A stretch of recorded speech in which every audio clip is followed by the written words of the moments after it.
On s'intéresse ici au calcul de l'ordre d'interférence P de M pour un point M donné dans le cas des trous de Young lorsqu'ils sont placés à l'infini, c'est-à-dire ce qu'on appelle le montage de Fraunhofer. Donc, le schéma du montage est le suivant. Donc, on va avoir toujours notre axe optique ici. Notre point S qu'on va prendre sur l'axe, le plan des trous de Young qui se trouve ici, toujours avec les sources secondaires, c'est-à-dire les trous en fait à distance symétrique par rapport à l'axe.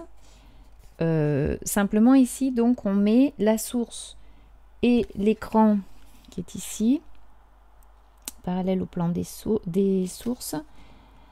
Donc l'écran et le point S sont placés à l'infini.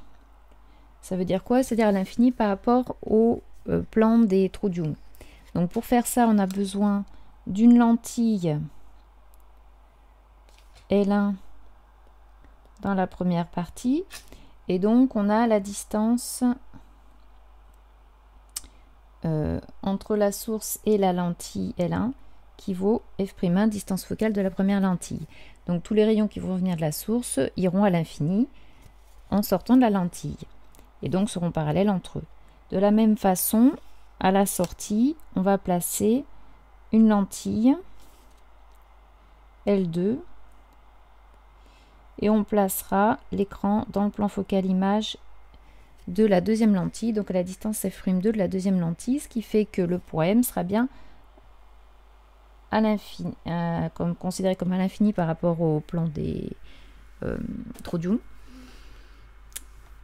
Et les rayons donc qui vont se retrouver en M sont forcément parallèles avant la deuxième lentille. Donc on va maintenant tracer les rayons qui vont interférer.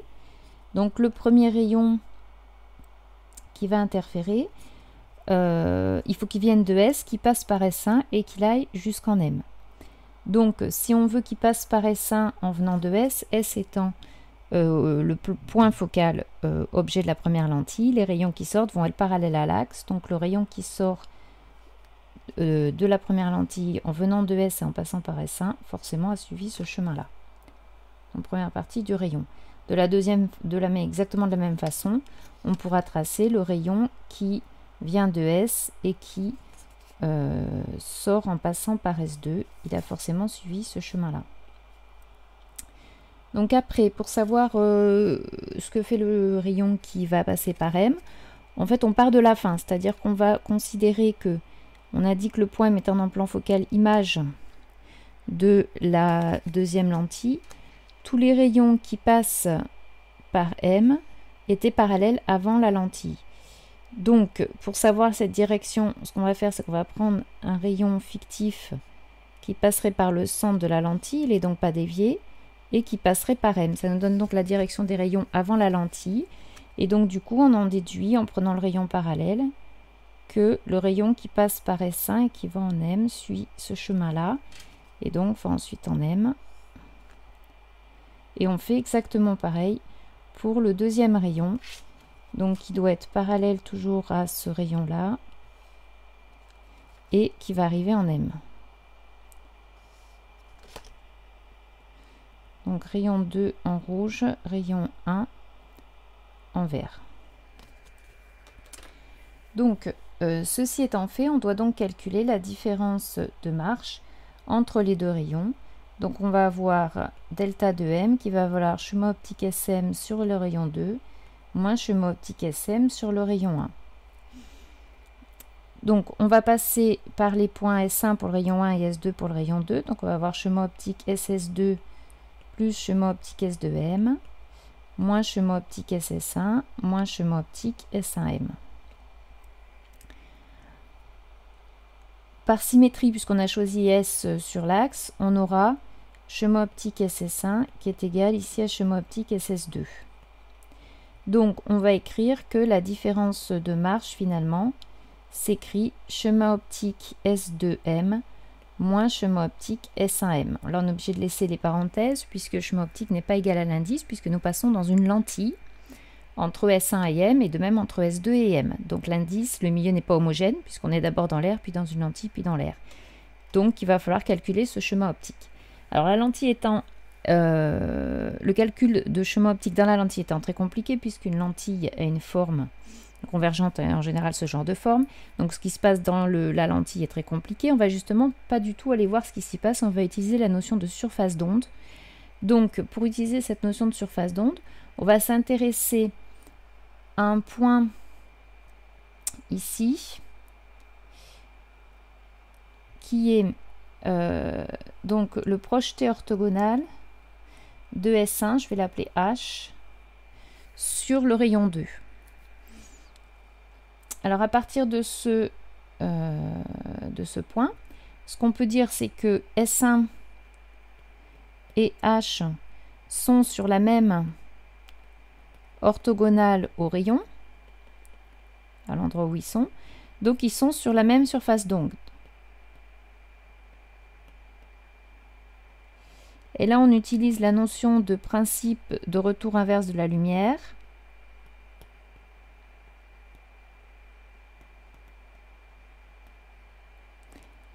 Qui dit que si la lumière venait non pas de S mais de M, elle suivrait exactement le même chemin.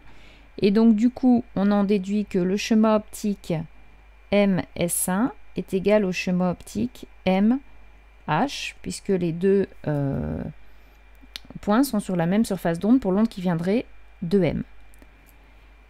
Et donc du coup, quand on réécrit notre différence de marche, on va l'écrire chemin optique S2H plus HM, on sépare en passant par le point H qui est bien sur le rayon 2, moins chemin optique S1M, et on vient de dire que chemin optique HM est égal au chemin optique S1M, et donc on en déduit que ça fait simplement chemin optique S2H. Et là, dans cette partie-là, entre S2 et H, il n'y a que de l'air. Donc, en supposant que on prenne un indice qui est à peu près égal à 1 pour l'air, on va avoir une différence de marge qui s'écrit simplement longueur S2H. Alors, il nous reste à calculer cette longueur S2H.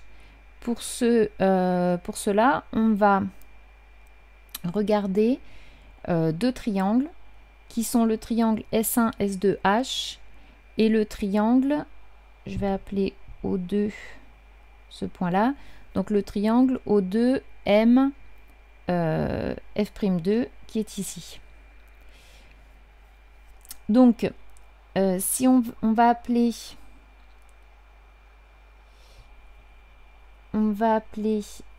alpha cet angle-là, dans le triangle, donc S2, S1H, c'est l'angle alpha. Et comme la S1H est orthogonale à la direction du rayon rouge, c'est-à-dire aussi à la direction du rayon qui passe par O2, on va avoir ici donc toujours l'orthogonalité. Et donc, on va retrouver l'angle alpha à cet endroit-là. Donc, puisqu'on a S1, S2 qui est orthogonal à l'axe et S1H qui est orthogonal au rayon en pointillé. Et donc, on peut écrire des expressions pour définir alpha dans les deux triangles. Donc, dans le triangle O2, M, F'2,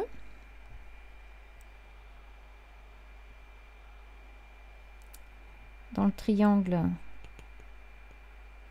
O2, M, F'2, on va avoir la tangente alpha qui vaut donc ce que j'ai appelé petit x sur F'2.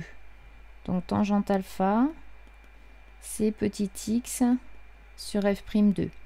X étant ici positif sur le schéma, hein, comme on le voit. On aurait pu faire bien sûr le cas où on a x négatif, ici x est positif. Donc tangente alpha c'est x sur F'2. Et de la même façon dans le triangle S2, S1H,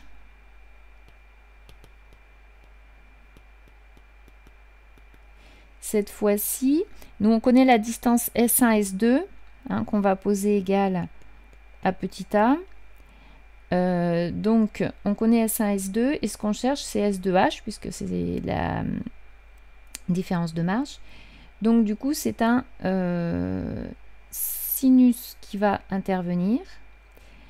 Donc on a le sinus de alpha qui va valoir S de H sur petit a. Donc sinus alpha égale S de H sur petit a. On a choisi d'utiliser des lentilles, donc on s'est placé dans l'approximation de Gauss avec des angles donc qui sont petits. Et donc au premier ordre, on a tangente alpha qui vaut à peu près alpha, qui vaut aussi à peu près sinus alpha. Donc finalement, on va trouver que x sur f'2, c'est égal à peu près à S de H sur petit a. D'où on en tire S de H et notre différence de marche qui va s'écrire petit a x sur f'2. Et l'ordre, toujours pareil, P de M, qui vaut delta de M sur lambda, qui va s'écrire donc AX sur lambda f'2.